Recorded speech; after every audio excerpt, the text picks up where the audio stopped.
এখানে অনেক অসুবিধা দাদা, রাস্তা ভেঙে গেছে, আমার কাঁচা মালের গাড়ি আমি যেতে পারছি না এখন, মাল পাল্টি করে নিয়ে যাচ্ছে, আমার তো লুকসান হয়ে গেল, ভরপাই কে করবে আমার? আপনি কতদিন থেকে দাঁড়িয়ে রয়েছেন আর এই এখানে 3 দিন ধরে রয়েছি, 3 দিন থেকে? আজ দিয়ে 3 দিন হবে। আর কাঁচা এখানকার আনলোডিং খালি করা তো খরচা লাগবে, তো কে দিবে? এগুলো কি আমরা কি থেকে শোবো আমরা লস? কি বলবেন যে কাছার স্থানীয় যে প্রশাসন রয়েছে, বর্তমানে আপনারা কাছাড় ডিস্ট্রিক্টে আছেন, ঠিক আছে? স্থানীয় প্রশাসন থেকে আপনারা কি ধরনের কি সহযোগিতা পাচ্ছেন? প্রশাসন থেকে কোনো সহযোগিতা পাওয়া যাচ্ছে না। আপনাদের খাওয়া দাওয়া?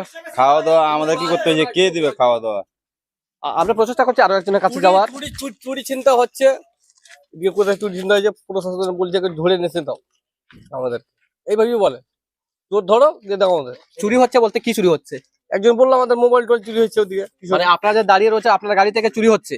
রাত্রে যে রাত্রে তেল চুরি করে নিয়ে যায়, তেল ডিজেল ট্যাঙ্কি নাট খুলে ডিজেল চুরি করে নিয়ে যায়। আর কোনো গাড়ির খিড়কি খোলা থাকলে এই নেশাজাতি স্প্রে মেরে ওখান থেকে মোবাইল মানি নিশাখোর যারা লোক বাড়াচ্ছে না, ওরে চুরি করে নিচ্ছে। এমনিতে আপনাদের খাবার দাবার কি ব্যবস্থা রয়েছে আপনাদের? কোনো ব্যবস্থা নাই। তাহলে আপনারা কিভাবে মানে এখানে দিন যাপন করবেন, অতিবাহিত করবেন? কুলবি খাচ্ছি, চাটা খাচ্ছি, ঘুরছি, গ্যাস টাস নাই তো, আমাদের খতম হয়ে গেছে গ্যাস। আপনি কোথা থেকে আসছেন? আমি কলকাতা থেকে আসছি। যাবেন কোথায়? আমি যাবো শিলচর।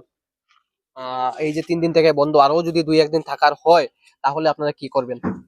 কি করবো, আমরা তো এইভাবেই চলছি। সরকার কোনো প্রশাসন কোনো খাওয়ার ব্যবস্থা দিচ্ছে না, জলের ব্যবস্থা দিচ্ছে না। এখানে একটা পুকুর আছে, ওই পুকুর দেখলে তুমি দেখলে বলবো কি এই এই জল ড্রাইভাররা কি করে খায়? ওই খাওয়ার জন্য ওই পুকুরে জল টেনে আসছি, কোনো জলের ব্যবস্থা নেই।